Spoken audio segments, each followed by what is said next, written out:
Clubhouse were the two potential showdown points here, and we've ended up on Clubhouse. So I like this because it's not something, you know, we don't need any experimentation, we don't need new strats, we just need teams to come out and play Clubhouse because we all know what we're doing on Clubhouse. Now, Iana comes in as an immediate ban for G2 there. Do you think that's a little bit of a target by chance? Well, I do wonder. I mean, we had Doki talking about it earlier on. A lot of teams have moved over to playing the Iana. Now, the Ash isn't really in the picture. Clearly, mate, you're just far too on my mind right now, and you are going to keep as I should be. Absolutely, birthday boy. The Iana has become really popular, so I think just to unsettle a few teams who are leaning towards playing her over things like the Ash, it's a good way to unsettle them, make them more uncomfortable again. The Thatcher and Kai pairing is like bread and butter on this map. One always follows the other, and the final ban is going to be the smoke. Ooh. Now there's an interesting one for you. BDS being targeted out a little bit, and fairly so. He is currently the top dog, I believe, in EUL.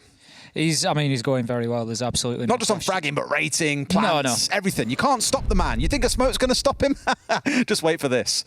I just want to have a quick look at the Iana stats for G2. Now, interestingly, they've only picked Iana twice. Citizen not using Iana at all, really. He was one of the ones who didn't really lean towards it. He played some... I swear he was one of the ones who was playing something else. Again, Infinity, what shouts out to him. Citizen's been playing a lot of Zofia, IQ.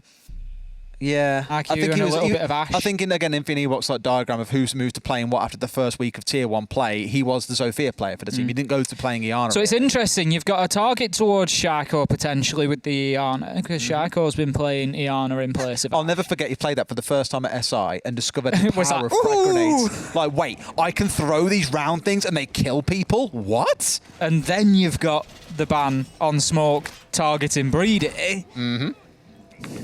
It's an interesting strategy, put it that way, and we'll see just how it works out. Now we're moving into round one. It's going to be G2 starting out on the defence down in Church and Arsenal. We've got a Goyo, we've got an Echo on the board.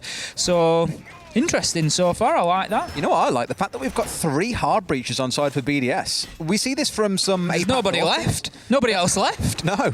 We see it from like APAC North teams. We don't really see it, admittedly, from EU teams. It tends to be an APAC North thing. You know, some teams will lean towards playing it, especially the Japanese teams. Others, especially the Korean ones, will lean towards playing just the 2.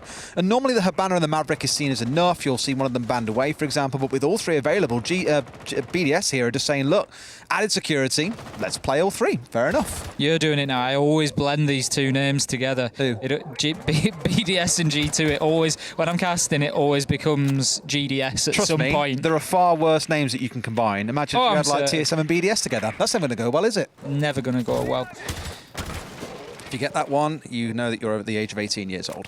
Let's start focusing on this game then. Basement is going to be the first site, and for BDS, it's going to be the go-to standard of attacks on Clubhouse. You start on the top, you work your way down, you get your hatches open, and then you have a bit of choice in terms of where you want to attack. You can try and force your way through the kitchen hatch with some cover coming in after you've assaulted down into dirt, for example. You can push your way down main stairs and use the kitchen hatch to go for a cover on the far west side of Arsenal, or you can put all your focus in to try and take control of Church through a moto push. So options for BDS, and given these hatches are being opened up in pretty quick time, those options still stay open. Just had a quick look, Des, as the action was unfolding. To begin with there, Shaiko has not played another attacker so far in EUL Stage 2. Only Iana. Only Iana. When I was on the Zofia, that's normally the LM's responsibility. And here's the interesting thought. Think back to, you know, old BDS. I won't say old, maybe 18 months ago. Shaiko would almost exclusively be playing the Habana. Absolutely love playing it. And then BDS joins and goes, no, my operator now, taking it away from you. And here you've got the go-to Zofia, main on the team of Lems, playing on what was once Shaiko's main operator. So, hey, story arc, development of BDS. We love it. Good start for BDS so far on the attack. They've got the kitchen hatch open, they've got dirt tunnel open, they're applying pressure from multiple angles. Something that we talk of repeatedly on this site is that you can't get away with a one-dimensional push, and it certainly doesn't look like that's going to be the case. The common push that we've seen from BDS of late has been to get themselves inside a dirt tunnel, work down main stairs quite often, and get in through that Ash Rush spot. Shaiko running in and just looking for kills whilst that diffuser goes down. Now it's going to be Lems who starts things off with a beautiful headshot on to the Goyo of Citizen there, leaving us 5 versus 4, 45 seconds, and plenty of time for BDS here, Des. Yeah, absolutely. You got Shaiko looking to play the normal LM spot. I tell you, it's Zofia that belongs pushing down blue because of the amount of utility that she's got. Admittedly, he's chewed through everything. The impacts, the concussions, all removed here. And now it comes down to seeing what pressure they can apply from the blue side whilst the team focus around the kitchen area. So a big flank from Shaiko could be the one, but they've got to make something happen here. Ace, 25 seconds to go. They've had tons of time, barely impeded by G2 as they didn't really play a roam-based game. They have turtled down on site, and Bride's going in for a plant. He's in the default spot. Kayak steps out, and the echo comes through at the same time. Finally gets that one shot out as he goes for another recommittal onto the plant. Hungry, holding down towards Moto. The swing comes in, but no, he gets shut down. Bride will be able to connect the plant to the ground here. Yonka, the last man left alive, going to take the 1v1, and Bride uncharacteristically losing out for Rafal to step in and trade. The big difference this week that we saw go in G2's favour last week was they didn't cover Kayak coming out of dirt, but BDS, they had his number. That's going to be a good start from BDS. As I say, the plan was in place. They were looking for that kitchen hatch drop from the beginning, getting the dirt tunnel open. Bride then rotating around, applying a lot of vertical pressure from above, forcing G2 out from underneath, and then able to drop down and get the plant. Very nicely done from Bride. Great cover coming in from Shaiko to enable his man to get that diffuser down. They'd also left themselves plenty of time, Des. When that first Yokai stun came in, it really gave away the location of that drone. It was taken down, but there was still 15 seconds left. Bride had all the time in the world left to get back on that plant and to get it down a second time. Absolutely not a problem. So G2 not liking the look of that site. They're going to move themselves up to the top floor this time. It's going to be CCTV and Cash.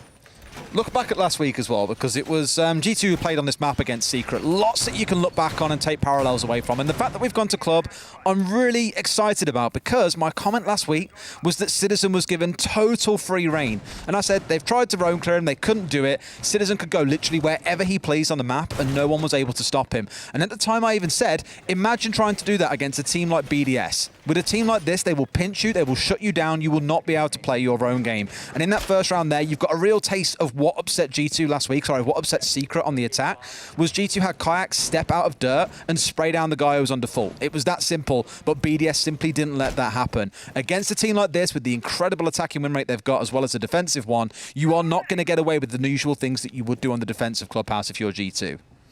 I'm sure a lot will be aware, but some might not, Des. It's always an interesting little point. Citizen just moving through there. He's going for the run out, doesn't catch his man, but we don't always get to see these little interactions that players have with the maps firsthand, and we just got a great example there of Citizen moving through and just taking out the front glass compartment of that jukebox, getting a speaker in the strip area as well, and what it does, it just removes that ambient sound, that music that's going on. So if you weren't aware and you're always getting aggravated because you can't hear because of the music from the jukebox, just shoot out the glass panel, it'll go away. This is fascinating. This is not really the kind of opening you tend to see coming into this wall. You'll normally do a line across the top, a line across the bottom, the whole thing falls away. C4 comes out, connects onto Rafal.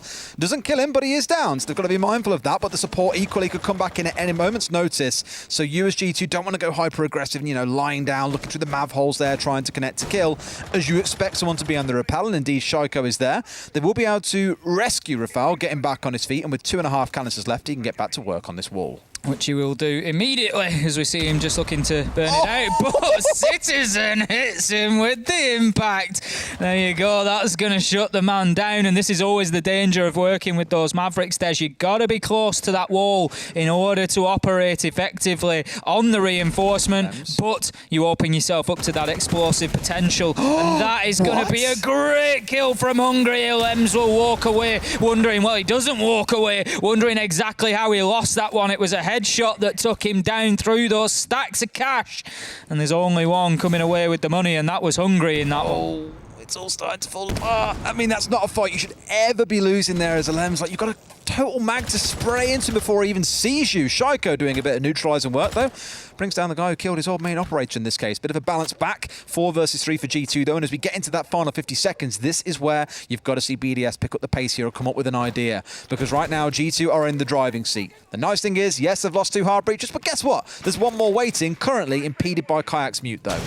This is the thing, by bringing along those multiple options, it does make it very difficult Shaiko, for please. the defenders to clear that out. Shaiko's going to shut down Citizen. 3 versus 1 as Kayak and Virtue quickly find one each onto Shaiko and Renshiro, so it all comes down to Bride, as you said, top rated in EUL at the moment, but work to be done here. 1 versus 3, he finds one, great headshot onto Kayak. 1 versus 2, 15 seconds. He's going to have to get aggressive if he wants to win this one. He's prone, and it's Jonka who finds that that final kill for G2, leveling things up 1-1, and I could not be happier to see any match tonight go 1 each at the beginning. We want this one close, we want it to the wire, and we want these two really going at each other. The fact that BDS still flicked onto that little opening hole at the bottom of the wall going into Catwalk, I was just like, if he hits that second shot and you're in a 1 versus 1, you kind of put money on him being able to walk away the winner. Not to be the case though, BDS sitting up at 1 apiece. And a lot of that came down to the initial wall being denied on CC as well, let's not forget too, with the Mav initially getting C4'd out, down, and the impact coming out of Citizen. Really hard denial, and I think it was a mission actually last year for Virtus Pro, who had a very similar taste, a very similar flavour if you recall. One of their games here, he was playing the Maverick trying to get the wall, about to say the Rafale then, the Maverick trying to get the wall opened, and 3 or 4 rounds in a row, he was C4'd off. It was ludicrous how often he was getting killed, so I'm liking seeing G2 getting aggressive onto that wall. You're not focused on the denial with like a bandit, no. Get the explosives out and kill the Mav player. Oh, it's absolutely doable. You know, really, the Maverick players should be getting punished more often than I think they do sometimes on those walls. Like you say, you've always got to be careful what with the lines of sight that are available off the rappel. You've got to be careful which angle you approach it from. But we have seen some great use of explosives to deal with that threat, and that one was certainly nothing short of that. So Hungry going to be applying those black eye cameras. One goes down just by the main door there, so they can keep an eye over the bar area particularly, and potentially might play somebody underneath. They've got a couple of nitros, 3 in fact on the board, so there is the possibility of somebody like Citizen maybe just trying to play as a roamer on that mid floor and look for a late round vertical denial. Plenty of holes opened up, so there's lines of sight as well if those nitros do miss. There's a definite potential for the strategy here. There is. We always see this as being the extended hole coming out, and I imagine there'll be some focus on taking this east side control. However, some teams have opted instead to say, forget about clearing out CC and therefore control on the west window.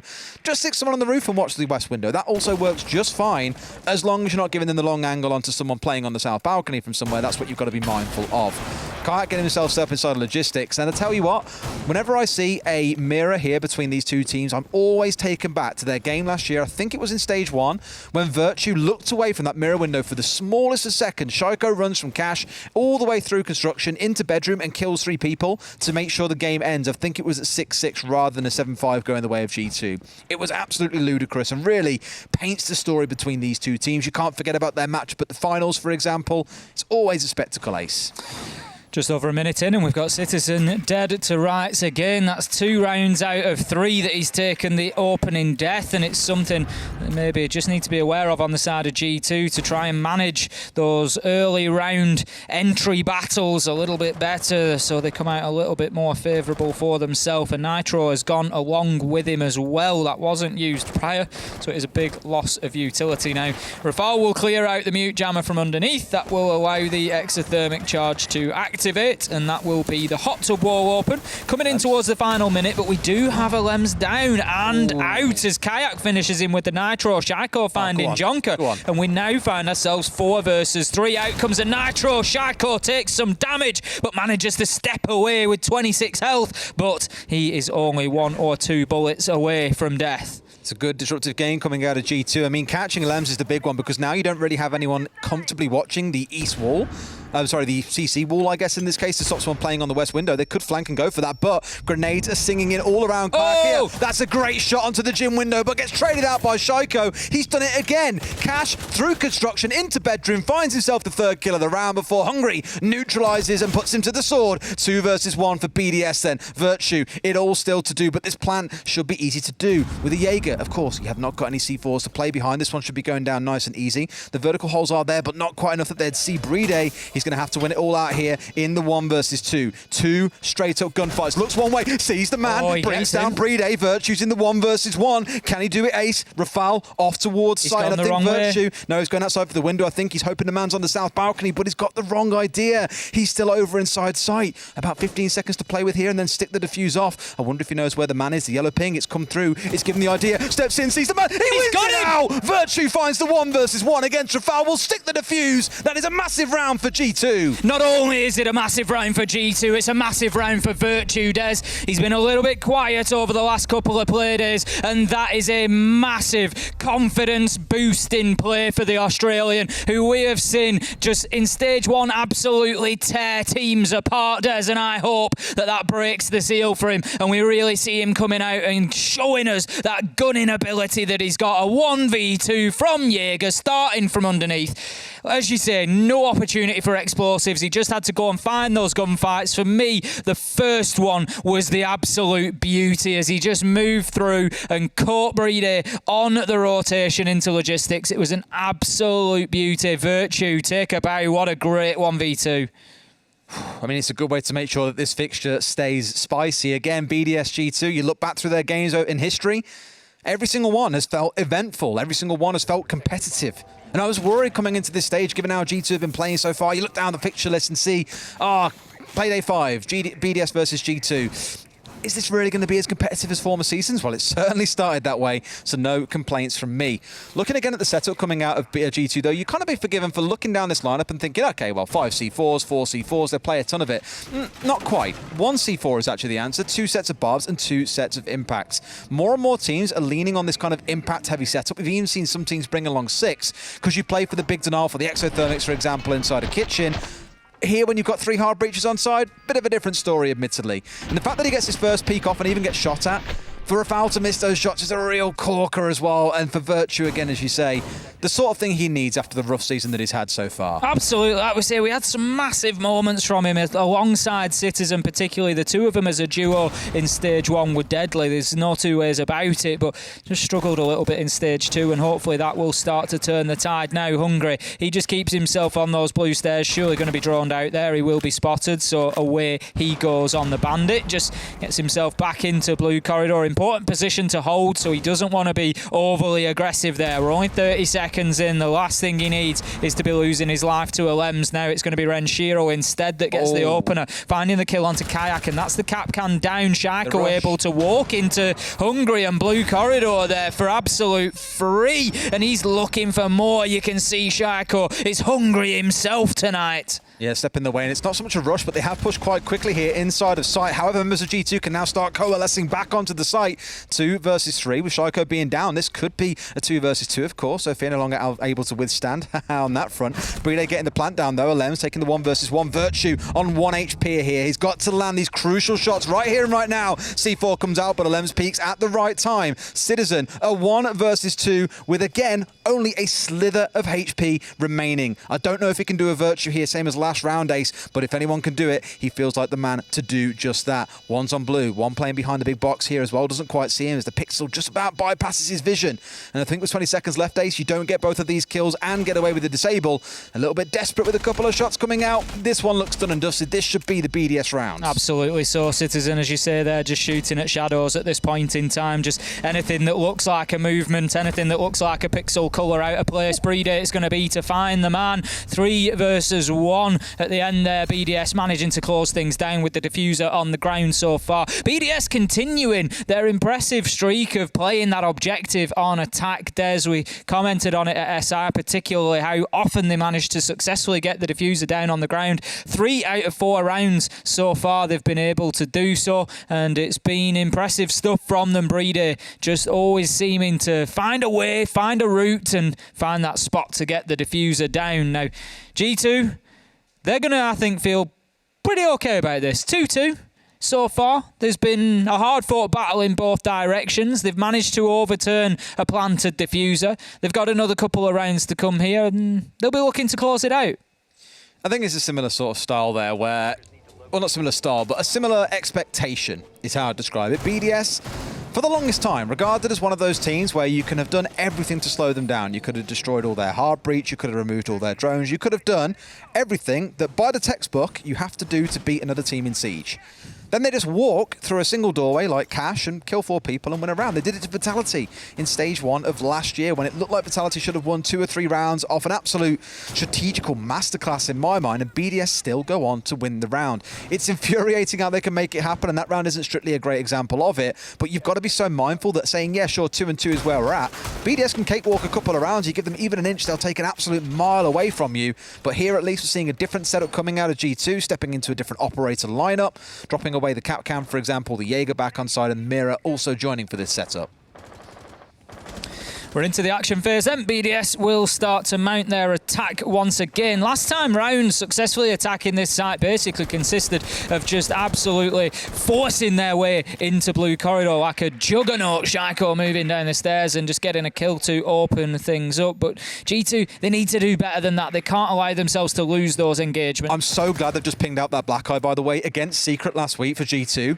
Secret didn't spot it, and I think it was Hive. No, it was Gonfi. Stood on the stairs, on a drone. The ping comes through from behind the camera. Oh, there's a guy stood right here. Citizen runs at the bottom of main, throws the impact at the ceiling above him, and sprays Gonfi down for free. So BDS will no doubt have watched that back and know they love putting a Valkyrie camera there and have just cleared it out. A great example of counter prep and awareness. And this can be the problem with, you know, playing the sort of limited map pool. The same map twice as well. Exactly. It can be part of the problem. We've seen it a number of times. Vitality losing out on Consulate, G2 potentially having utility that could win them a round, removed here by BDS. Now Shaiko, he's looking to push onto blue stairs again. He's going to continue to apply pressure there. I'm absolutely sure he's just conscious that there is the potential for a Valkyrie camera in there as well. Having himself a good look round to make sure that he's not being watched. Renshiro on the sledge, going to start opening up those vertical angles, and this is very much going to be, I think, a blue corridor and a kitchen drop push. I think they really want to try and get a C4 onto him there if they can. Just weave it up through the floorboards potentially, or through a hatch now that that's been opened up. Deny one away again. I think here what you see in the Hibana do is just rotate on, you know, 2 on, 2 off, 2 on, 2 off, and you don't care how many impacts they've got. You've got 18 X-Corridors to work through. That said, he has nearly run out. He's only got 2 left on side as 1 more is about to go off. They deny it away again. These last 2 need to connect, and I don't think there are any impacts left. No, there aren't. I'm curious, where on earth he's burnt through all those X-Kairos, to be honest? It's certainly an interesting question. Other hatches are open, so if reinforced, that's going to possibly be a part of it, depending on what work Rafal has undertaken on the Maverick. But we are getting into the final stages now. 50 seconds, Renshiro holding vertical angles. We still don't have a kill here. As this game goes on, both teams becoming a little bit more tentative about getting involved in those early fights. I did comment that it was something that G2 had fallen foul of a couple of times, leaving themselves short-handed, and they've certainly decided to just back off and defend a little bit more cautiously here, keeping 5 men on the board at least until the dying 30 seconds, which is where we find ourselves now. Breedy, he's got diffuser in hand. He's ready on that kitchen hatch. The drop is on. They are looking for it, but G2 are set up ready. Jonka Virtue finds a Lems and Shaiko. 3 versus 5. Breedy has no choice but to drop. He's looking to get in to go for the plant and with cover to come in from the hatch, but the Nitro says absolutely not as Jonka lands it at his feet and gets a second and I think a third in the round. That is going to be it for G2 as they close out Church and Arsenal. And that one is all thanks to Jonka. Yeah, 3K in the round. And this is the problem of, you know, one-dimensional attacks here. Sure, you had Rafal looking to drop into Moto, but the timing was slightly off. He wasn't in a power position to have an impact when the drop was coming through into Kitchen itself. And with no control in dirt, no one pressuring down blue, for example. I do want to touch on this blue hold actually because it's very unique to what we see. You'll see BDS do this in the second half. Commonly, you'll stick a Jaeger inside a blue, 2 or 3 ADSs put on the back of generator. What G2 have done is rather than having someone play inside a blue, is stick a mirror window inside of Armory looking into blue. You're not playing someone in there, so you are kind of inviting a push or someone to get a little bit leery and get aggressive down there. But it's paying off because you can very quickly turn around from that mirror window and contest straight onto the default plant spot, onto the hatch if you want to. It keeps the team much more tightly packed together and they can play trades a lot better. It's a really small adaptation, but I love seeing it out of G2. Small things that can make a big difference, like Doki. Okay. I had to get it in there. He had my life on the desk earlier. He certainly did. He certainly did.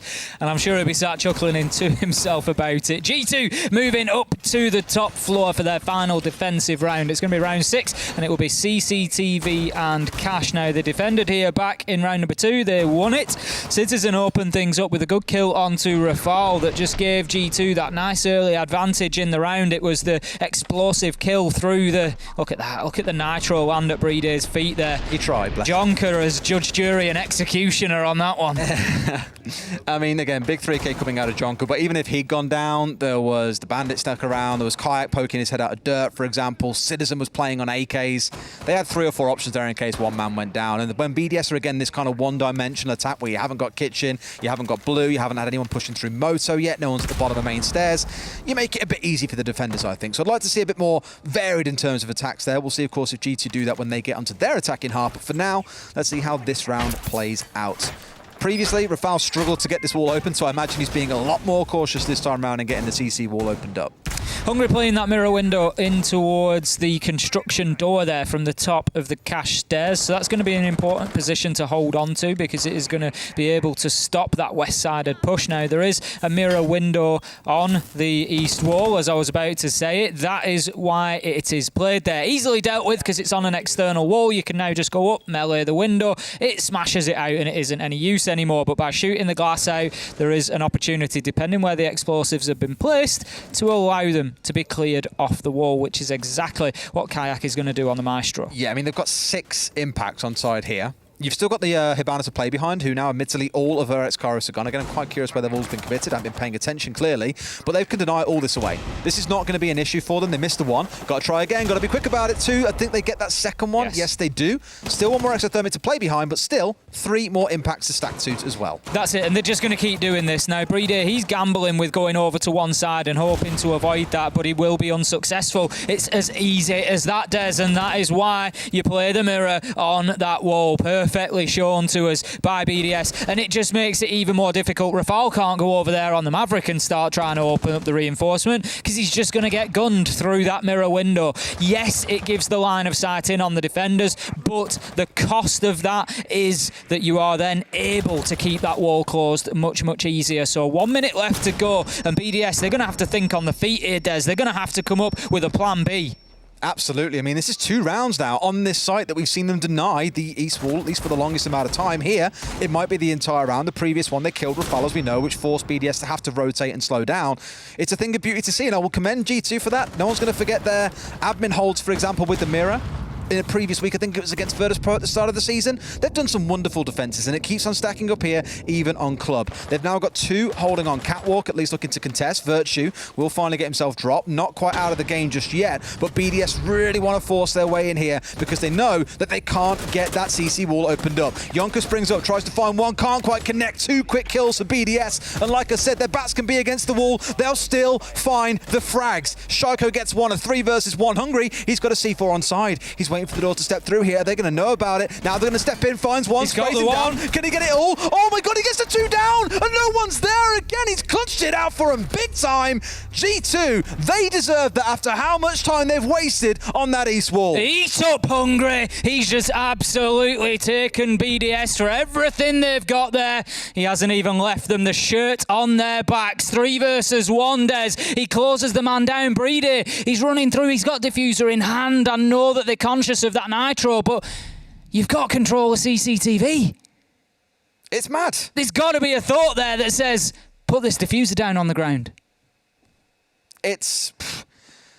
I don't know what the fear was. They just didn't know where the man was and just thought, well, we've got to run Cash. We'll plant deep in case he's playing in the lounge with a C4. I don't know at that point. That's what I can only imagine they were thinking that he was playing underneath, that he'd dipped down and gone underneath to play the vertical denial. So they're thinking, if we can get into Cash, get up on top of one of the tables, it gives us some security. I mean, I don't know. Personally, I'd have said maybe you could have just planted inside of where you would normally breach, for instance. Just, go to a really off site, because if anybody's going to try vertically deny, there's a good chance, without cams backing them up, which there was a cam in there. It's easy to sit here and say they should have done this, should have done that, but You've just fed right into Hungry there. And I mean, he's got himself 2 great kills, back to back, 180 spin in between. He's really styled that round out. Hasn't he just? But again, let's talk back about that point I mentioned earlier on with BDS. You can outplay them in every other way. You can keep the east wall open, which is kind of the most crucial part of this site. You can keep it closed, and BDS still end up in a 3 versus 1. Even when they're forced to push everyone through Garage, they consistently come out on top in terms of gunfights, have the superior advantage, win rounds as a result. But Hungry there, they know they've played against the clock. Like, he's believed in himself big time there, backed himself, as I'm sure his team did, to win the 1 versus 3. And sure, it was 2 downs. He doesn't get the full KD completion. But this is a perfect example of, stats don't matter, the outcome does in the end. And for G2 to walk out of that half 4-2, you'll take that every day of the week against BDS. Look at the speed of this player coming in from G2. Hungry getting straight in there and opening that hatch up. But Alems, he's going to drop Kayak for free out of the main stairs window. G2, you got to be aware of those roamers and the potential peaks. Now, Hungry finishes off the work of opening up that wall, and that still leaves us 5 versus 4. They're a man down. Jonker get himself up on the cabinet. Aware that there is the potential for Nitros to be played underneath. There is 2 in hand, including 1 on the side of a Valkyrie who could well have a cam inside a kitchen. It's a popular location for them to enable that exact play of playing the Nitros onto the attackers that are in there. So the hatch is open, the laser gate is cleared, and the path is starting to open up for G2. But I tell you what they need to open up, and that's they need to open up their account here for kills on the attack. I know someone's crawling around there, can't quite see the full detail, but you'll take it. You know that he's in there looking to do some work, and now they can see him. I think he sees the camera here, surely. Gets it shot out as well. Unfortunate, but you at least know what they're trying to do here. Hungry has tried to make a massive variety of operators work as well, by the way. We've seen Monty this season. The Ying has stepped in a couple of times. Not really to the success that we know Hungry for. Think back to his Penta days in the Ying when he used to play that quite a lot. It was a bit scary back then. Probably the only way I can describe it, despite it being at least quite strong now. That is disgusting. Disgusting. Good night, citizen. Sleep tight, says Alems, and tucks him in. Bonne nuit, as we say here in France. He really does tuck him in tight there, doesn't he? Shut down through the soft wall. 5 versus 3 now. BDS looking good on the defence. G2 really haven't been able to disrupt a single thing that they're trying to do. Look at that. They tried to move into Garage. Breeday's waiting. Tried to move through into Cash. Alems was waiting. They just can't move anywhere right now. Hungry. He goes into sight like a juggernaut. Shaiko shuts down Jonker. Breeday. He finds the final one. It was all meaningless from Hungry at the end of things there. And G2, they take a beating on that round. Yeah, beating's kind of think as a way to describe it. I mean, that was just out and out slaughter. Once they started pushing towards the site, I keep on speaking about the scariness of BDS. That is a great example of what we were talking about. For G2, it's a case of recovery. You had the information on side, you had the Yokais, you had the Valkyrie, you had a lot of information to play behind. But again, I always say that ultimately things that happen outside of gunfights are just things that influence the outcome of gunfights. Unless, of course, you can C4 someone or nade them. That does remove the whole point of a gunfight. It may even spare you a untimely demise. With BDS swapping over to the Wamai, an interesting story behind that one. Last year, they were the team that really popularised, at least in Europe, banning the Wamai away. They made a lot of teams uncomfortable during the utility meta by banning that away, forcing them to rely solely on the Jaeger. Now it's kind of come full circle, where they don't ban it away as much as they used to. They have banned it away once or twice this stage, as I'm sure you'd be able to tell me. And here now making use of it against G2, I think because you might be afraid of the Ying coming out, for example. Hungry, it's funny that you mention that variety of operators, Des, and being known for bringing along the Monty. That's exactly what he's going to do inside of round 8. G2 obviously deciding that they need something a little different to what they brought along in round 7. They need a distraction, and that is what Hungry is going to try to do with the Monty. He will probably try to push his way up onto Catwalk. It is a good way of dealing with the operators up there. Now, interestingly, Renshiro is playing on the Legion. Those Goo Mines, of course, a direct counter. Now then, Alems, he's looking for a cheeky peek again. If he has some patience and he just waits this out, he's likely to get a chance. Here it comes. He sees the man, but he cannot connect the shots. And this time, G2 managed to keep themselves alive past the 30-second mark. You can see him like kind of crouch peeking in and out of that window angle though. They knew that it was open, so they weren't prepared to give Alems everything in that round. And I think it was Yonka who was stepping up. Thought it was quiet for a second, but apparently not. Another focus, as we always see coming in, is going to be this Garage wall, so you can start threatening the players that are playing on Catwalk at the minute, jammed out by the mute, so those things need to be cleared out first and foremost. But you've got to think about how you get that right. Whether it comes down to a grenade being tossed in from the garage door, in which case you're worried about being shot out, whether it's a grenade being rolled in through the drone hole between B1 and B2, there's things to think about. Kayak getting to work on the east wall. We can hear the reinforced dropping away. That will allow Citizen to open things up with one of those explosive grenades. Just very concerned about the potential for a jump out from the blue stairs here, and they're not too far wrong. There is a player from BDS playing his way in and around the lounge area, which is where you could move very quickly into that position and challenge. It's ultimately going to be Virtue to open up the soft wall. Renshiro still inside of those garage steps, just looking to make a nuisance of himself. Some explosives do move him along, but not too far. Now, interestingly, I'm just wondering where Hungry is at this point on the Montagna. He's not pushing into garage to make a move towards that garage catwalk. We can see the garage wall still hasn't been opened up by the Hibana. So I am interested to know what that big shieldy boy is doing.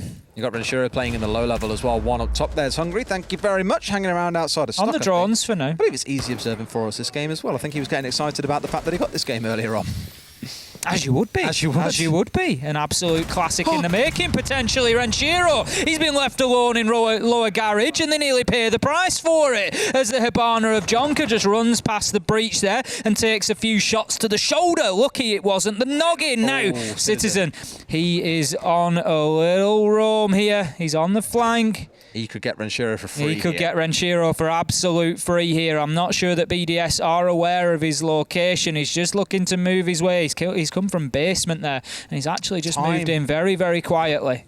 Time is what concerns me now. Like, sure, you're still trying to clear these guys out in garage, but time waits for no one. And I actually think G2 have bailed on this take, and they said, forget about it, go direct to site, we're going via cash, we've got the Monty, we're going to have to make this play happen instead. And sure enough, in he steps. The rest of the team will now get the call that they need to start thinking about rotating back. You got two trying to push him, but Shaiko, he does Shaiko things. He finds 2 kills, one more still on red. Citizen looking to come up behind him here, 5 seconds to go. It's now or never, boys. You've got to make the challenge happen. Shaiko with a 3K, 5 versus 1. This could be yet another flawless round. Yes, it will. Someone stop BDS. They look phenomenal on defense. You can't, Des. You cannot stop BDS on defense. Coming in here, they have the highest defensive win rate in the league. I mean, by that token, they have the highest attacking win rate as well, Des. Yeah. But BDS are very, very solid when it comes to the defensive side, and we're seeing that here. G2, they're just unable to make any serious inroads into sight, and when combined with the struggles on attack that G2 have had, it was something that Kayak mentioned in his interview last week. He said, we're having to work on our attacks. We know we're not moving quickly enough, not quite decisively enough, and it's proving a bit of a problem for them today. It was a weird one where they knew what the problem was there, because they had the X-Kairos down onto the garage door and they knew it was mute jammed, and we didn't see the jammers really cleared off for another minute and a half or so. We got to about 1:05 left, and that's when finally garage got opened up. And 30 seconds later, BDS had 3 players defending garage. You never really see 3 players, 2 on catwalk, 1 in lower, holding it together. That's how aggressively they said, right, we know what your plan is here. We know you want the Monty to get up catwalk. We're simply not going to let it happen. And BDS were then forced to make kind of a Hail Mary push into cash. And we all saw exactly how that one played out. So for BDS, good adaptation. For G2, I agree with Kayak, a little bit slow at points here. Still got to be more decisive on clearing out those key elements. Leveled up on the scoreboard then, 4-4. BDS bring it back as soon as they touch the defence. This is going to be an interesting round now, because they're moving to their third choice site, which is gym and bedroom. They've had a lot of success so far in Church and Arsenal and CCTV and Cash. It hasn't really felt like G2 were anywhere near too close to being able to even dislodge them, let alone to win the round. So BDS, if they can close this one out here, you start asking yourself big questions if you're a G2 fan, and that is, where are these the right team? I mean, that was maybe slightly bigger than I was aiming for there, Des. I was thinking more about, can we really turn this around on the attack now? But yeah, it's certainly going to raise 1 or 2 eyebrows, I'm sure. Round number 9, we are getting ourselves underway as we move in towards the action phase. 4-4, BDS, they've got themselves some momentum. They do. Gym and bedroom going to be where we kick off then. What I think would really kind of sell the story of this game now is if BDS have an extended hold going on and G2 don't even get control of it. They've committed the 3 reinforcements so far. There's a laser gate set up as well. It's going to be the same as normal, where you want to get a focus into CC, get that opened up, and then look towards the west window cover to enable you to kind of play on this south balcony, have more angles set up. That's what I'm looking for in this round coming out of G2, but as we know and as we've seen so many times, BDS don't like making that kind of thing easy for a team. They don't. Kayak working quickly once again inside the first 30 seconds to get that wall open, and this is something that G2 have prioritised theirs, is getting access into sites, which is, like you say, where it's strange when the mute jammers aren't cleared off and the breach onto garage doesn't happen, because getting those things done has been a priority for them. It has been a case of, right, let's get in there and just get working on it quickly. But there's then not been enough follow-up from it. As you say, they've sort of done that and then stalled out a little bit. Now, Virtue, he's going to take some damage. I'm not sure exactly where that came in I from. think the drone hole? Very possibly, but that's No way, no! Shaiko, that is absolutely horrible. He's having a torrid time of it, Ace, I should say. Torrid time. Imagine if you got killed with that drone hole. I feel dirty after seeing that angle, Des. I need a shower. It's horrible. Showered in grenades, maybe. There are still 4 frags available for the side of G2, so watch out for them coming singing into Brede inside a bathroom, for example. Again, they know the first obstacle here they need to deal with is that, and this is where most of G2 have positioned themselves. Out towards the west, you've got Citizen on the downstairs with Virtue. They've got tools to do some damage here, and the nades is what they're looking for. I think this is why they're now playing on the below. If they can clear him out of bathroom, that's obstacle number 1 done, but look at the clock, 1 minute and 45 in.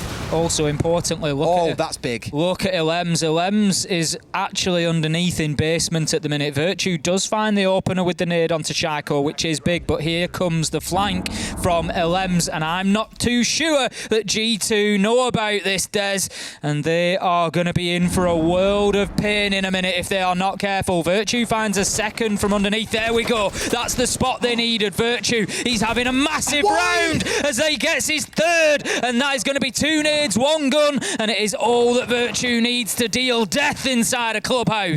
I mean, 3 kills in the round is the sort of thing that should basically secure you a win here, but it's now about converting it. You've got Rafal and Brede, a 2 versus 4 and 30 seconds still to play for G2. It feels like a lot of time, but it's not. The big boon they've got is the fact there is a Monty on side here, Ace. This is just going to force Brede and Rafal to fall back, because as soon as you're in a 1 versus X against the Monty, like you are now, the round is done. And it's over as Citizen finds that final kill. G2 managed to put an attack on the board, and last time we saw this happen in Playday 4 Des, they struggled for the first couple of attacks. They got 1, and then they were able to close out the game from there. Can they use this to build some momentum against this BDS side, who so far do look very solid on defence? Honestly, Des, I can see this one going all the way. Absolutely. It feels like it's building up to that kind of fever pitch here. Sure, G2 have got their attacking round win, but BDS have already shown us what they can do on the defence, so it still leaves a couple of questions of G2. How are you going to crack these other site defences? Sure, you've won the off-site, and if things repeat, sure, it will go 6-6, it will go overtime. That's the sort of stuff that you love to see. I love this bait, by the way. G2 were a team that historically have played Capitao a lot on this map. The Monty changeover at the very end. You're kind of now left guessing, okay, well, what kind of attack is coming in here then? Is it going to be one with the Capitao? Is it a Monty once more? And more importantly, where is the Monty going to attack from? I'd put good money on it being inside of dirt, but knowing G2 and how they had to change over to attacking cash last time on the CC site, it could be anywhere. Certainly could. We'll keep an eye on that. We'll keep you abreast of the latest movements of Montagna as to whether he pushes down... Monty watch. The Monty watch, yeah, as to whether he pushes down into Dirt Tunnel or elsewhere. He can be found, there is uses for him elsewhere. Blue, potentially, move down there, dislodge somebody like Shaiko playing in behind that generator, just force them out. That's one of Monty's primary tasks, is to push defenders out of position. It's about feeding information back into your team, and it's about bullying and pushing defenders out of the positions that they want to play in, usually into other angles, ideally, into other crossfires, and that's what Hungry needs to concentrate on here. He needs to use that shield to clear out some difficult locations. In that kill on Lems a second ago, I think he thought he was getting shot from main door, which is why he kind of peeked it for a second, then ran back into lounge thinking, oh, it's okay, I'm safe. I don't think he knew someone was inside a bar spraying at him, which is why it looked so weird to see him run back into the angle of fire. It is what it is, and those 2 first kills, the nade coming in, then the catch onto a Lems, 5 versus 3, you'd wager in that kind of situation, you really shouldn't be losing rounds, especially with the Monty on side. Jonker looking to get himself access into kitchen, which is pretty much standard. He's on the Hibana. He's going to want to open that hatch up. What he's looking for here are Valkyrie Black Eye cameras, but didn't manage to find it last time inside a kitchen, so I would suggest that could be the same case again. It is. There is one in there. I'm going to say there is one in there. It might seem sad, but Des and I can recognise that pipe work from a mile off. We've watched enough Siege to know that those are the kitchen pipes. Just trust us on that. Yeah, I think at this point, like, you see so many cameras like stashed around kitchen too. It's like seeing yokai drones in kitchen on cafe. I always speak about them, but they're always so recognizable because so many teams employ them. Now, there should be having some information fed back in. This is exactly what Jonker is going for. They know it's going to get opened up, which it will be done for free. So despite the heavy denial setup coming out of G2 on their defense, playing behind impacts, not quite the same story coming out of BDS. They had 2 on Renshiro, but none quite connecting the way they would have looked for. Breeder just next to the billiards door there, wondering if he's going to cause himself a problem. No, Renshiro getting aggressive, looking to defend Tunnel right up in the face of the Monte. Hungry, look at that. Swift-footed and fleet of movement there, Des, just moving around that goo mine. Will not be taking one in the leg. Now, Renshiro does manage to do a bit of damage to him. It's only chip damage at this point, though, and Renshiro is taking some in return. It's going to be time for him to dip himself out of Dirt Tunnel before too long, but the Yokai will force Monty's shield down, so he has to be careful here. Renshiro gets one. Hungry just manages to save himself there. 4 versus 4, and they still have the presence of the Monty in dirt, which could be big as Citizen finds a kill onto Shaiko. 35 seconds left to go, and the pressure is mounting from G2. Diffuser going down from the Monty. It does. 4 versus 3. If that one gets stuck out now, it's become near impossible. A Monty in a post plant, it's never fun. 4 versus 2. G2, like I said, I didn't think I'd be able to take it all the way in this next round, but they've done it. 6-4 at match point. They could try and stage a fight back here. 11's finding 1, but he's got to kill 3. One of them being a Monty. I simply don't see that happening. You can call it falling back on a crutch here in the form of a Monty, but it's working wonders for them. They move to match point, and BDS have got one final shot at staying in this game. G2 won't care what you call it, Des. It's putting rounds on the board, and it's doing it well. Hungry, able to really bully the man inside of Dirt. Renshiro, you got to give him his due there. He put a real fight up against that push down Dirt Tunnel, and he nearly had it, Des. He nearly came away with both kills, but Hungry just able to react in the nick of time and get that pistol out to shoot the man down. Is this a bait with the Monty? Do they pick it away here, thinking that BDS will? I don't think they will. Every single attacking round. I don't know. They've used 6 picking every single round so far. If you're going to do it, now be the time to try and catch them by surprise. And sure enough, there it is. Over to the Capital that they switched out in the previous round. Keeping them guessing. I think because they know where they're attacking into here, and given BDS had such a heavy presence inside a cafeteria, you want to bunker bust that a bit. Firebolt's a fantastic way to do that up on Catwalk. And with no one being picked up, I don't believe. No. That's going to be a bit of a nightmare to hold on to for the side of BDS. This could be the winning formula for G2. It certainly could. Of course, Jaeger's ADS is not picking up those Capitao arrows. So regardless of what defences they put inside of the garage, it is likely to be a field day for Hungry. What we need to see here from G2 is slightly swifter movement than last time. It was just too late, as you say. It was a minute and a half before they were trying to address the mute jammers on the garage wall. If you're going to commit to getting garage, commit to getting garage. Get in there and get it quickly. Clear them off those catwalks. You've got all the tools you need. You got the tin opener. You just got to go in and open the tin, Des, for some lovely beans. I thought there was going to be some really weird expression at the end of that sentence, and it went a lot more normal than I expected it would be. I thought there'd be some weird northern thing you'd throw at me. No, just all right. Not for that one. All right, we'll find one, mate. Next time round, maybe. We'll see how it goes. I agree, though. Getting rid of those mute jammers is the big focus in this round, at least in my books. It really stung them in the backside last time round, and this is what you can do, nice and simple, right? Get your Maverick in there, shoot them out, and guess what? There'll be no impediment here to the Hibana getting these walls opened up. Good that they've recognised that as well and adapted to it. God bless. God bless. Now it's about actually clearing the players out of Catwalk. You've done the easy part here. You've opened the doorway, but now you've got to step through it. You've got to bring down those players up on Catwalk, of which there are 2, and there is still 1 again. It's the Legion of Renshiro hanging in the downstairs. So for G2, they faced up against us with about a minute on the clock last time round. They know what they're facing off against. You've actually got to clear it now, though, and that's where I'm slightly concerned is, okay, you've got the tools. now make it happen. Renshiro was a problem for them last time. There's no two ways about it. Making challenges onto a number of players, taking chip damage and really making their life a nightmare. Now then, be careful, Kayak. You might just find yourself on the wrong side of those bullets. They do rain through the little gap that he'd opened up, but he does manage to dip away without finding himself taking a haircut on his way down there. 1 minute 30 almost approaching, and we're not really making too much progress yet. G2 Elems is holding an angle onto that lower garage just to prevent access, and they need to start thinking about busting this bunker. They need to do some magic here as well. Oh, one steps in for the hit, doesn't quite finish him off. Okay, it's something. Grenade comes stinging up, cuts out by the ADS, sorry. And Lem's down to almost no HP as the second one didn't quite connect. They've got one frag left and they make it count. I lie, they've got two because that one already came stinging through. That's one player removed from the catwalk. Now can you get rid of Rafal? Is Renshiro forced far back as well? Have they done enough here to force them away? Because that's the big one they're looking for. They've got Hungry there on the Capitao, stood at the door. He's ready to go. We just need to see exactly what's going to happen with that utility. Out goes the drone. I think he's maybe just trying to get a peek onto catwalk and see exactly where the man is located before he steps out to make his shot. There it is. That is exactly what happens. It forces Rafal along the catwalk, and look who's waiting, Des. He's waiting with jaws open, ready to bite, and he takes a chunk out of Rafal and takes him off the board. Jonker onto Shaiko, 5 versus 2, and G2 are starting to run away with this. This will be the round that will see them victorious against BDS on Clubhouse. They would have to be the unexpected winners, you'd say. The favourite was BDS coming into this, but only by a small margin. But G2, they're ready to overturn that. 24 seconds left to go. Renshiro holding down still from that cash side. The pings are coming in. Breeders underneath Des. I'm not sure they're aware they are. Virtue it is with another essential kill. Headshot Citizen finishes, and that is the round and the game for G2. Kayak's loving life there as well. They know what they've just done. They've upset one of the big boys. Everyone's speaking about Na'Vi, about BDS. For G2 to step in and beat them, hand them another loss this season. Vitality was the first, let's not forget.